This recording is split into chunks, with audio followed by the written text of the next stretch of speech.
नहमदु नसल्ली अला रसूलिल करीम अम्मा बाद फ़ाऊज़ु बिल्लाहि मिनश शैतानिर रजीम बिस्मिल्लाहिर रहमानिर रहीम रब्बि इश्रह ली सदरी वयस्सिर ली अमरी वहलुल उक़दतम मिन लिसानी यफ़क़हू क़ौली रब्बि इश्रह ली सदरी वयस्सिर ली अमरी वहलुल उक़दतम मिन लिसानी यफ़क़हू क़ौली।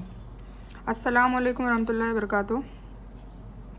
हमने लास्ट सूरह अल बकर और पारा नंबर 2 उसकी 231 आयत तक कवर किया था। अब हम मज़ीद 232 से शुरू करते हैं। तो हम स्टार्ट करते हैं। औज़ु बिल्लाहि मिनश शैतानिर रजीम बिस्मिल्लाहिर रहमानिर रहीम व इज़ा तल्लक़्तुम निसा फ़बलगना अजलहुन्ना फ़ला तअदुलुहुन्ना अन यनकिहना अज़वाजहुन्ना इज़ा तरादौ बैनहुम बिल मारूफ़ ज़ालिका युज़ू बिही मन काना मिनकुम युमिनु बिल्लाहि वल यौमिल आखिर ज़ालिकुम अज़का लकुम व अत्हरू वल्लाहु यअलमु व अंतुम ला तअलमून। और जब तुम अपनी औरतों को तलाक दो और वह अपनी इद्दत को पूरी कर ले तो उन्हें उनके पतियों से शादी करने से न रोको जबकि वह आपस में भलाई के एतबार से राज़ी हों। यह तालीम उन्हें दी जाती है जिन्हें तुम में से अल्लाह ताला पर और क़यामत के दिन पर यकीन और ईमान हो। इसमें तुम्हारी अच्छी सफाई और पाकीज़गी है और अल्लाह ताला जानता है, तुम नहीं जानते। ठीक है ना। हम मज़ीद पहले लास्ट हम तलाक के ऊपर ही बयान हमारा चालू था, तो ये उसके आगे की बात बताई जा रही है। और माएँ अपनी औलादों को पूरे 2 साल दूध पिलाए। अब दूध का है, इसमें मैंने कहा था ना मसले मसाइल सारे कवर कर दिए गए, अधिकतर, मतलब सारे नहीं अधिकतर। और माएँ अपनी औलादों को पूरे 2 साल दूध पिलाएं जिनका इरादा दूध पिलाने की पूरी मुद्दत का हो, और जिनकी औलाद है उनकी जिम्मेदारी है कि उनको रोटी कपड़ा दे जो भलाई के साथ हो। मतलब माँ का क्या फ़र्ज़ है, एटलीस्ट 2 साल दूध पिलाए, खुद का दूध पिलाए। ठीक है। और बाप का क्या फ़र्ज़ है, उसको रोटी और कपड़ा दे जो भलाई के साथ हो। ठीक है। हर एक इंसान को इतनी ही कठिनाई दी जाती है जितनी उसकी ताकत हो। माँ को उसकी औलाद की वजह से या बाप को उसकी औलाद की वजह से कोई नुकसान न पहुँचाया जाए। वारिस पर भी उसी जैसी जिम्मेदारी है। फिर अगर दोनों यानी माँ बाप अपनी रजामंदी और आपसी इरादे से दूध छुड़ाना चाहे तो दोनों पर कोई गुनाह नहीं है। और अगर तुम अपनी औलादों को दूध पिलाना चाहते हो तो भी तुम पर कोई गुनाह नहीं है। मतलब 2 साल से ऊपर भी तुम अगर पिलाते हो तो कोई गुनाह नहीं है। इस आयत में दूध पिलाने के मसले का हल बयान किया गया है। इसमें पहली बात कही गई है कि यह वह है कि जो पूरी मुद्दत तक दूध पिलाना चाहे, तो वह मुद्दत कितनी है, 2 साल। ठीक है। इन लफ्ज़ों से इससे कम मुद्दत तक दूध पिलाने की गुंजाइश निकलती है। दूसरी बात यह कि दूध पिलाने की ज़्यादा से ज़्यादा मुद्दत 2 साल है। माँ को तकलीफ़ पहुँचाने का मतलब यह है कि जैसे माँ अपने बच्चे को अपने पास रखना चाहे लेकिन ममता को ठुकराकर उसका बच्चा उससे ज़बरदस्ती छीन लिया जाए, या यह कि बिना खर्च की जिम्मेदारी लिए उसको दूध पिलाने पर मजबूर किया जाए। बाप को तकलीफ़ पहुँचाने का मतलब यह है कि माँ दूध पिलाने से इनकार कर दे या उसकी ताकत से ज़्यादा उससे धन की मांग करे। ठीक है ना। अब ये क्या बात है, जैसे कि बच्चा है, दूध पीता बच्चा है, उस वक्त ये लोग बिछड़ रहे हैं आपस में, तब क्या है, जैसे माँ ये उसके हस्बैंड को भी तकलीफ़ ना पहुँचाए ये बोल के कि मैं तेरे बच्चे को दूध नहीं पिलाऊंगी, या फिर इसका हर्जाना लूँगी, और हर्जाना भी बढ़ा चढ़ा के मांगे। और बाप को भी ये नहीं कहा कि भाई है ना उसको बिल्कुल ठुकरा दे और उससे अपना बच्चा छीन ले माँ से, और उसको दूध पिलाने की इजाज़त न दे, किसी और से उसकी परवरिश करवाए। तो ये दोनों चीज़ों में दोनों को ताकीद अल्लाह ताला ने की है। जबकि तुम उनके दुनियावी दस्तूर के एतबार से उनको दे दो। अल्लाह ताला से डरते रहो, जानते रहो कि अल्लाह तुम्हारे अमलों को देख रहा है। तुम में से जो लोग मर जाएं और बीवियां छोड़ जाएं, वह औरतें अपने आप को 4 महीने, और अब देखो ये तो थी तलाक के मसले मसाइल, तलाक के कानून कायदे थे। अब यहाँ पर जो विधवा हो जाती है उनके कायदे कानून स्टार्ट हो गए। तुम में से जो लोग मर जाएं और बीवियां छोड़ जाएं, वह औरतें अपने आप को 4 महीने और 10 दिन इद्दत में रखेगी। ठीक है ना। 4 महीने और 10 दिन की इद्दत है। तलाकशुदा औरत की इद्दत का टाइम पीरियड अलग था, और जो गुजर जाते हैं उनका, जो बेवा औरतें हैं उनका इद्दत का पीरियड अलग है। फिर जब मुद्दत ख़त्म कर ले तो जो अच्छाई के साथ अपने लिए करे उसमें तुम पर कोई गुनाह नहीं, और अल्लाह ताला तुम्हारे हर अमल को जानने वाला है। और तुम पर इसमें कोई गुनाह नहीं कि तुम इशारे से या अस्पष्ट रूप से इन औरतों से शादी के बारे में कहो या अपने दिल में इरादा छिपाओ। अल्लाह ताला को इल्म है कि तुम ज़रूर उनको याद करोगे, लेकिन तुम उनसे छिपा कर वादा न कर लो। हाँ, यह बात और है कि तुम अच्छी बात बोला करो, और जब तक इद्दत की मुद्दत पूरी नहीं हो शादी का बंधन मजबूत न करो। जान लो कि अल्लाह ताला को तुम्हारे दिलों की बातों का भी इल्म है। तुम उससे डरते रहा करो, और यह भी जान रखो कि अल्लाह ताला बख्शने वाला और सहनशील है। अगर तुम औरतों को बिना हाथ लगाए और बिना महर मुकर्रर किए तलाक दे दो तो भी तुम पर कोई गुनाह नहीं है। हाँ, उन्हें कुछ ना कुछ फ़ायदा दो, मालदार अपने हिसाब से और गरीब अपनी ताकत के हिसाब से, दस्तूर के हिसाब से अच्छा फ़ायदा दे। मतलब जो भी बन पड़े उनको मुआवजा ज़रूर दो। भलाई करने वालों के लिए यह ज़रूरी है। मौत की यह इद्दत हर बीवी के लिए है, शौहर ने उसे जिमा किया हो या न किया हो। गर्भवती के लिए यह कानून नहीं, क्योंकि उसकी इद्दत प्रसव हो जाना है। ठीक है ना। अब इसमें जो प्रेग्नेंट है उनके लिए यह कानून है कि उनका बच्चा जब भी हो जाए तब तक उसकी इद्दत रहेगी। बच्चा होने के बाद उसकी इद्दत ख़त्म हो गई। अब मान लो उसका बच्चा एक दिन बाद ही, पति के गुजरने के, शौहर के गुजरने के एक दिन बाद ही हो रहा है, तो वो एक दिन की ही इद्दत मानी जाएगी। ठीक है ना। तो यह उस औरत के बारे में हुक्म है कि शादी के वक्त महर मुकर्रर नहीं की गई थी और शौहर हम बिस्तरी करने के पहले ही तलाक दे दे तो उसे कुछ ना कुछ फ़ायदा देकर, मतलब उसको मेहर ज़रूर अदा करनी होगी। और अगर तुम औरतों को इससे पहले तलाक दे दो कि तुमने उन्हें हाथ लगाया हो और तुम उनको उनका महर भी मुकर्रर किया हो तो मुकर्रर महर का आधा महर दे दो। यह बात और है कि वह खुद माफ़ कर दे। अगर लेडी खुद माफ़ कर देती है तो कोई दिक्कत नहीं है, वरना वो जिम्मेदार होगा। या वह इंसान माफ़ कर दे जिसके हाथ से निकाह की गांठ है, जिसके हाथ में निकाह की गांठ है वो माफ़ कर दे तो भी दिक्कत नहीं, जैसे लड़की के माँ बाप। या तुम्हारा माफ़ कर देना तकवे से बहुत करीब है। और आपसी फजीलत को न भूलो, बेशक अल्लाह ताला तुम्हारे अमलों को देख रहा है। नमाज़ों की हिफाजत करो, खासकर बीच वाली नमाज की, और अल्लाह ताला के लिए बाअदब खड़े रहा करो। अगर तुम्हें डर हो तो पैदल ही सवार ही सही, और अगर शांति हो जाए तो अल्लाह ताला की बड़ाई को बयान करो जिस तरह की उसने तुम्हें उस बात की तालीम दी है जिसे तुम नहीं जानते थे। और जो तुम में से मर जाएं और बीवियां छोड़ जाएं वह वसीयत कर जाएं कि अब ये वसीयत का कायदा कानून चालू है। ठीक है, वसीयत भी करनी चाहिए, ये भी अल्लाह ताला ने बता रखा है। और जो तुम में से मर जाएं और बीवियां छोड़ जाए वह वसीयत कर जाए कि उनकी बीवियां साल भर फ़ायदा उठाएं, उन्हें कोई न निकाले, और अगर वे खुद निकल जाए तो तुम पर इसमें कोई गुनाह नहीं है। जो वह अपने लिए अच्छाई से करे, अल्लाह ताला ज़बरदस्त और हिकमत वाला है। अब ये क्या बात बताइए, हम समझ लेते हैं थोड़ा। शौहर कुछ ना कुछ फ़ायदा देकर अदा करे। यह फ़ायदा तलाक का फ़ायदा मर्द की ताकत के हिसाब से होना चाहिए। चाहे मालदार हो तो वो अच्छे से उसकी तलाकशुदा की हेल्प करे, मुआवजा दे, और गरीब हो तो वो फिर जितनी उसकी ताकत है उसके हिसाब से दे। अब बीच वाली नमाज से मुराद है असर की नमाज। असर की नमाज के बारे में एक हदीस भी है जिसको इस हदीस रसूलुल्लाह सल्लल्लाहु अलैहि वसल्लम के आधार पर मुकर्रर कर दिया गया है, जो जंग खंदक के दिन असर की नमाज को कहा है। यानी मतलब असर की नमाज छोड़ने वाले के घर को आग लगा दी जाए, इतना तक कह रखा है। इतनी मतलब गुनाह है जो जानबूझकर असर की नमाज को छोड़ता है। तो कोशिश करें कि गज़ा भी ना हो, और जो छोड़ रहे हैं उनको तो बहुत बहुत सबक लेने की ज़रूरत है। यानी दुश्मन से डर की वजह से जिस तरह भी मुमकिन हो पैदल चलते हुए, सवारी पर बैठे हुए नमाज पढ़ लो, है ना। सफ़र में भी बोला है, मतलब आप कैसे भी आप नमाज को ना छोड़ो, लेकिन जब डर की हालत ख़त्म हो जाए तो उसी तरह नमाज पढ़ो जिस तरह सिखलाया गया है। सोचो, ये तो मतलब जंग की हालत में भी ये हुक्म है कि दुश्मन का डर हो तो पैदल चलते चलते, मतलब ऐसा ज़रूरी नहीं कि रुक के आराम से जो अरकान के साथ नमाज पढ़नी है, ऐसा नहीं है। सवारी पर बैठे हुए भी पढ़ लो, ज़रूरी नहीं खड़े होके ही पढ़नी है ना।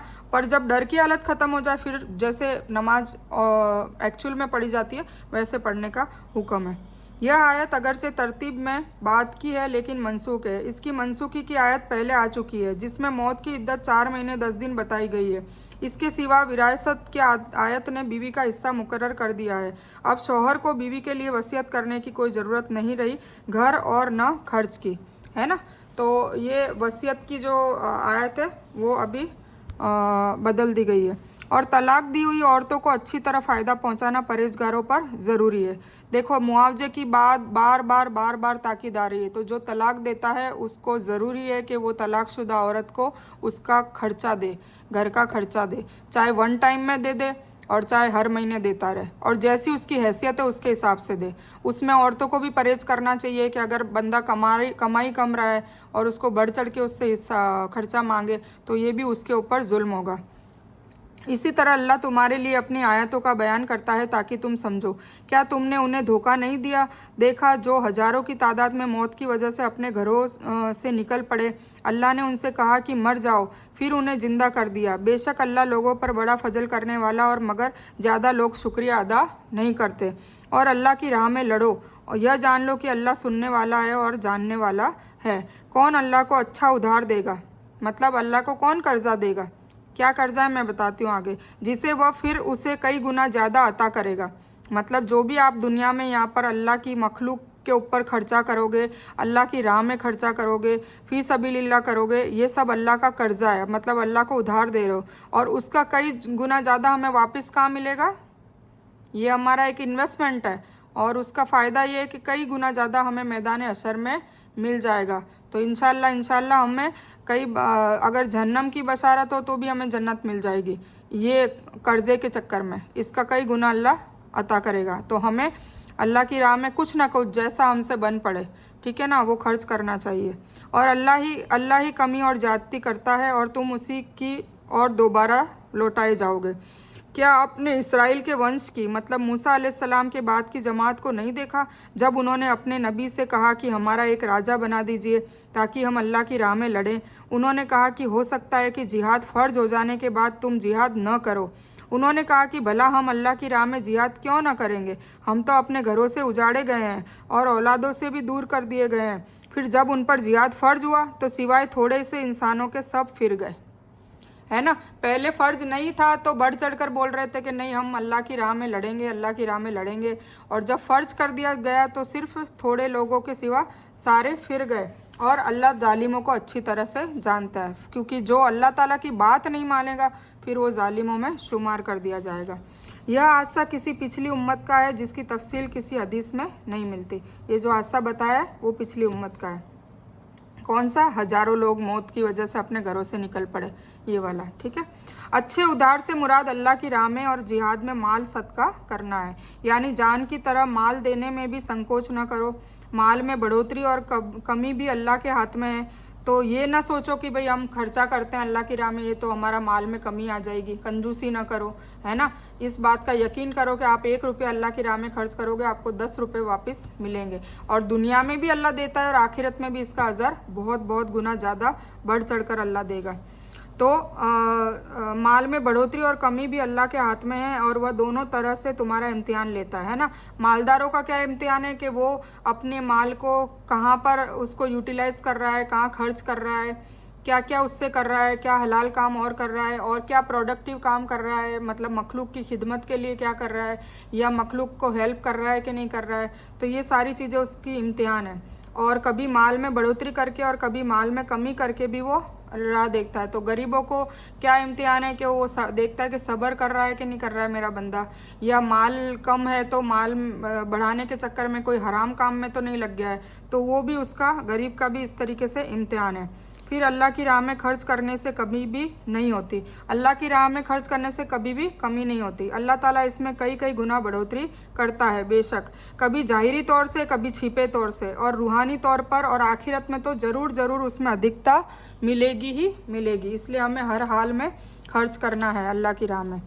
और उनसे उनके नबी ने कहा अल्लाह ताला ने तालूत को तुम्हारा बादशाह बना दिया है। तो कहने लगे भला उसका हम पर राज्य कैसे हो सकता है, उससे बहुत अधिक राज्य के हकदार हम हैं, उसको तो धन की जाती भी नहीं है, मतलब वो तो गरीब है। उस नबी ने कहा सुनो, अल्लाह ताला ने उसको तुम पर फजीलत दे दी है, उसे इल्म और जिस्मानी ताकत भी उसकी ज़्यादा अता किया है। हकीकत बात यह है कि अल्लाह ताला जिसे चाहे अपना मुल्क अता कर दे, जिसे चाहे कुशादगी वाला और इल्म वाला बना दे, ठीक है ना। तो अल्लाह ताला सबसे बेशक अल्लाह ताला खुद कुशादगी वाला और इल्म वाला है।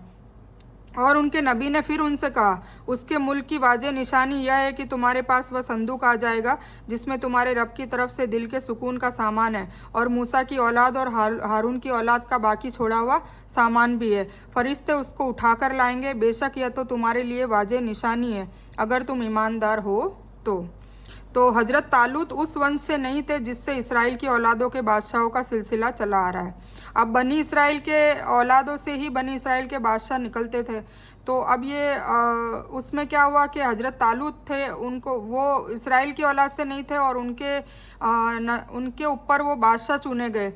तो उनको बहुत बुरा लग रहा था कि तालूत कैसे हमारा बादशाह हो सकता है, और फिर ये तो गरीब भी है, मतलब अमीर नहीं है, तो अमीर गरीब बादशाह कैसे बना सकते हैं।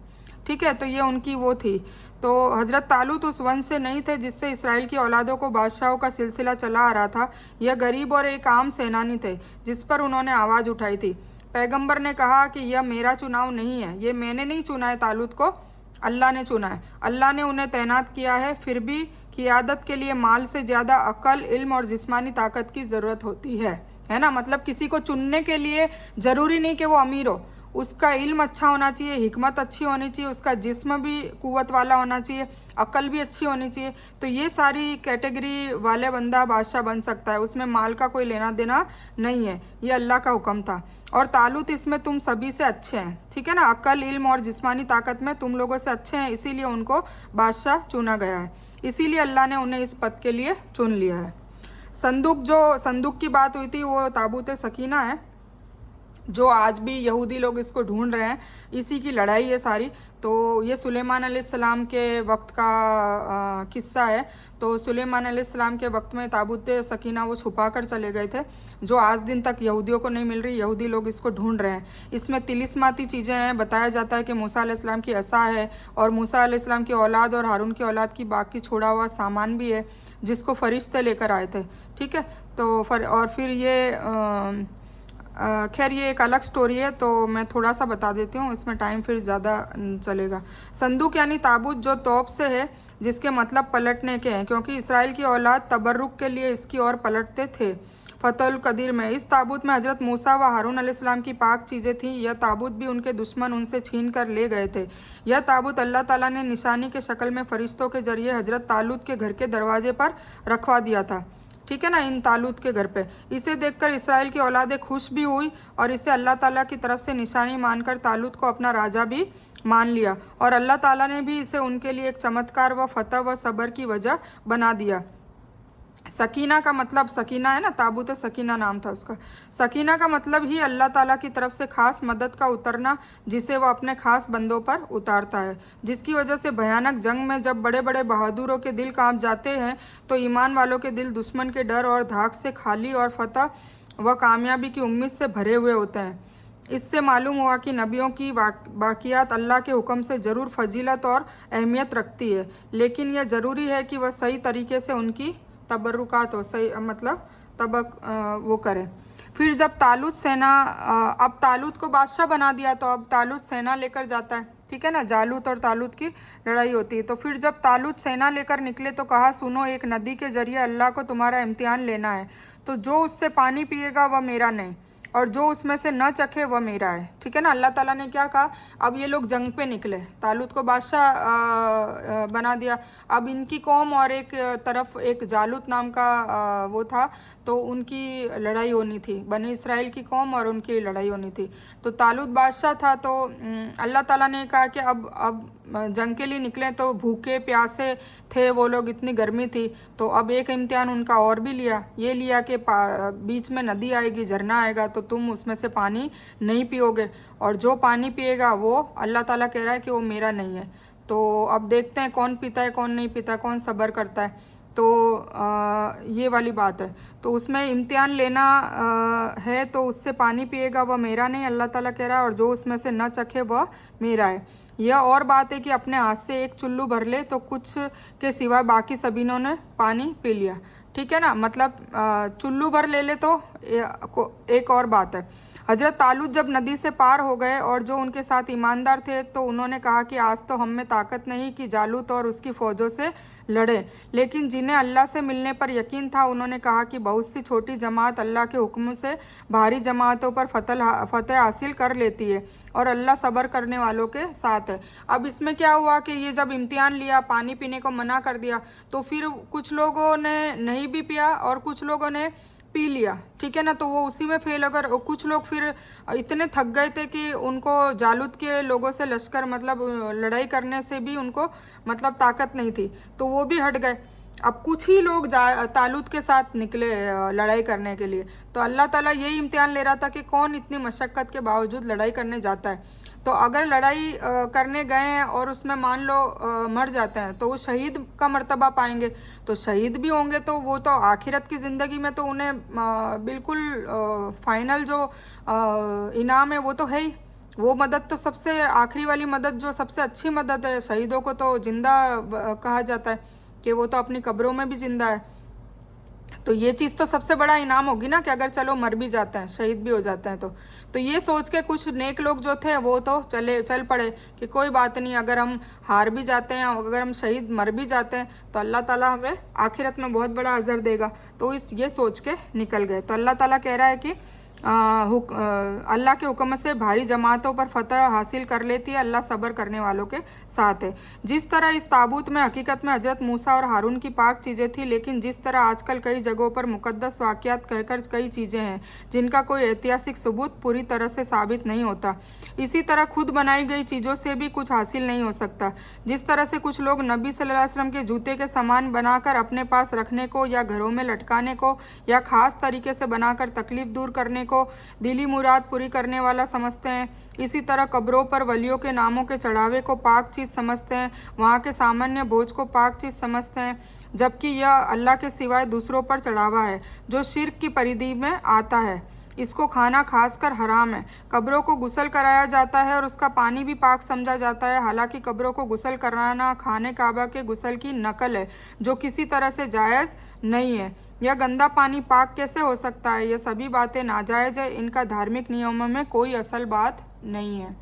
ठीक है, कुरान ने स्पष्ट वाजे कर दिया आप लोगों को कि ये जो कब्र में जो ये गुस्ल करते हैं और ये सब चीज़ें करते हैं सब बिदात है, सब नाजायज़ है। ये सब अगर होना होता तो ये वहाँ पर हुजूर पाक सल्लल्लाहु अलैहि वसल्लम की कब्र मुबारक पर सबसे पहले होता। आप इतना तो अकल लड़ाइए कि सबसे पहले अगर ये इस्लाम में अगर ये चीज़ जायज़ है तो सबसे पहले कहाँ होनी चाहिए थी? हमारे नबी हमारे रसूल सल्लल्लाहु अलैहि वसल्लम पे, फिर उनके बाद सहाबाओं पे, या और भी नबी हैं, जितने भी नबी हैं सबकी कब्र मुबारक मौजूद है, आदम अलैहिस्सलाम से लेकर ईसा अलैहिस्सलाम तक की। तो उनकी कब्रों पे भी होता, तो कहीं भी नहीं हो रहा है। तो ये चीज़ समझने की ज़रूरत है। यह नदी जॉर्डन और फ़िलिस्तीन के बीच है। मतलब ये जो तालूत की सेना निकली थी ना, पानी पीने का इम्तिहान था, नहीं पीने को कहा, तो ये सेना कहाँ से कहाँ निकली थी? जॉर्डन और फ़िलिस्तीन के बीच में वो नदी आती थी, वहाँ से ये लोग निकले थे। इन ईमान वालों ने जब भी शुरू में दुश्मन की बहुत बड़ी तादाद देखी तो अपनी कम तादाद को देखते हुए इस बात को वाज़ेह किया, जिस पर उनके आलिमों और उनसे ज़्यादा ईमान रखने वालों ने कहा कि कामयाबी तादाद में नहीं, ज्यादती में और हथियार के आधार पर नहीं मिलती, बल्कि अल्लाह ताला की इच्छा पर होती है ना। असल कामयाबी तो वही है, आप हार रहे हो जीत रहे हो वो मेन मकसद नहीं है, आप कितनी कोशिश कर रहे हो। पहले तो जंग में थी और अभी हम इन चीज़ों में दीन को फैलाने में कितनी कोशिश कर रहे हैं, ये भी जिहाद है, ये भी एक कोशिश है। और हम कितनी अल्लाह को राज़ी करने में कितनी कोशिश कर रहे हैं, वो भी एक जिहाद है ना। तो बस अल्लाह ताला तो कोशिश देख रहा है और दिलों के हाल देख रहा है, रिज़ल्ट मिले न मिले उस पर गौर फिक्र नहीं करना है, ठीक है ना। हमें बस कोशिश करती जाने हैं कि हम कितनी कोशिश कर रहे हैं दीन को फैलाने में, अल्लाह की किताब को आगे पहुंचाने में, अल्लाह के रसूल की बातों को आगे पहुंचाने में, सल्लल्लाहु अलैहि वसल्लम उनकी सुन्नत और उनकी हदीसों को आगे पहुंचाने में, अल्लाह की किताब की एक एक बात को खोल कर लोगों को बयान करने में हम कितनी कोशिश कर रहे हैं। अल्लाह यही देख रहा है ना। और अल्लाह हमारी हर छोटी मोटी कोशिशों का अज़र देगा इंशाअल्लाह। और जब उनका जालूत और अब वो आगे बढ़ गए, तो जब उनका जालूत और उसकी फ़ौजों से मुकाबला हुआ तो उन्होंने दुआ की, है ना, ए हमारे पालनहार, मतलब या अल्लाह हमें सब्र अता कर और साबित कदम बना दे और काफिर कौम पर हमारी मदद कर। ये रब्बना वाली दुआ है, रब्बना अफरिग अलैना सब्रम व सब्बित अक़दामना वंसुरना अलल कौमिल काफिरीन। ठीक है, मतलब ये अल्लाह ताला से हमें रोज़ाना दुआ हमें भी मांगनी चाहिए। अतः उन्हें अल्लाह के हुक्म से हरा दिया, ठीक है ना। वो लोग इतनी बड़ी सेना थी और इधर तालूत की जो सेना थी वो बहुत ही कम थी। पर वो जीत गए। कैसे जीते, उसमें दाऊद अलैहिस्सलाम का किस्सा आता है, क्योंकि उस फौज में दाऊद अलैहिस्सलाम भी थे। तो अतः उन्हें अल्लाह के हुक्म से हरा दिया और दाऊद ने जालूत का कत्ल कर दिया। इधर तालूत थी ना, तालूत की टीम में दाऊद अलैहिस्सलाम थे और ये लोग अच्छे लोग थे, अल्लाह की राह में लड़ने वाले लोग थे। और सामने कौन से लोग थे, जालूत वाले, ठीक है। और जालूत जो था वो बहुत ही बड़ा ह्यूज उसकी फिजिक थी और बहुत ज़्यादा ताकतवर था, उसको कोई भी हरा नहीं सकता था। पर दाऊद अलैहिस्सलाम ने क्या करा, एक गिलोल ली और गिलोल से उसकी आंख पे डायरेक्ट वार किया। और दाऊद अलैहिस्सलाम तब बहुत जवान थे, ठीक है ना, वो आगे आएगा। तो अल्लाह के हुक्म से वो हार गए जालूत की टीम वाले, और दाऊद ने जालूत का कत्ल कर दिया। और अल्लाह ने उसे मुल्क और हिकमत और जितना चाहा इल्म भी अता किया। और उसके बदले अल्लाह ताला ने दाऊद अलैहिस्सलाम को रसूल बना दिया, मतलब नबी बना दिया, मुल्क भी दिया, बहुत सारी दौलत भी दी और इल्म भी बहुत अच्छा दिया, और उनकी आवाज़ भी बहुत सुरीली थी। मतलब इस ये जो काम किया, जालूत का कत्ल किया, जिसमें कोशिश करी उन्होंने, उससे दाऊद अलैहिस्सलाम को अल्लाह ने बहुत इनामत दिए, दुनिया में भी और आखिरत में भी। तो अल्लाह ने उसे मुल्क, हिकमत और जितना चाहा इल्म भी अता किया। और अगर अल्लाह कुछ लोगों को दूसरे गिरोह से हटाता न रहता तो धरती में फसाद फैल जाता, लेकिन अल्लाह दुनिया के लोगों पर बड़ा फजल करने वाला है ना। मतलब अल्लाह ने हर 1000 साल में एक उम्मत को हटाकर दूसरी उम्मत को लाया, फिर दूसरी उम्मत को लाया। अगर एक ही को रहने देते तो फिर वो फसाद मचाते ही रहते। तो सब जो भी उनको बुरे लोग थे उनको अजाब में गर्क किया, फिर थोड़े नेक लोग थे, फिर उनसे नस्लें बढ़ी, फिर वापस उसमें फसाद होने लगे, कुछ बुरे लोग पैदा होने लगे और वो अपने अखलाक ख़राब करके और फसादात मचाते, फिर उनको गर्क किया, फिर उसमें से कुछ छंटनी हुई। मतलब ये चीज़ हज़ारों अरबों खरबों साल से चली आ रही है, ठीक है। तो अल्लाह ये कह रहा है कि अगर एक ही गिरोह को हम हमेशा रहते हटाते नहीं तो धरती में फसाद फैल जाता, लेकिन अल्लाह दुनिया के लोगों पर बड़ा फजल करने वाला है। ये अल्लाह की आयतें हैं जिन्हें हम आप पर सच्चाई के साथ पढ़ते हैं, और निश्चय ही आप रसूलों में से हैं, ठीक है ना। अब ये बताया जा रहा है, जालूत उस दुश्मन कौम का सेना का नायक था जिससे तालूत और साथियों का मुकाबला था। यह अमालका की कौम थी जो अपने वक्त में योद्धा और बहादुर लोग समझे जाते थे। उनकी इस शोहरत की वजह से ठीक जंग के समय में ईमान वालों ने अल्लाह के दरबार में सब्र और मजबूती के लिए और कुफर के सामने ईमान वालों को फतह और कामयाबी की। इन्ना लिल्लाहि व इन्ना इलैहि राजिऊन।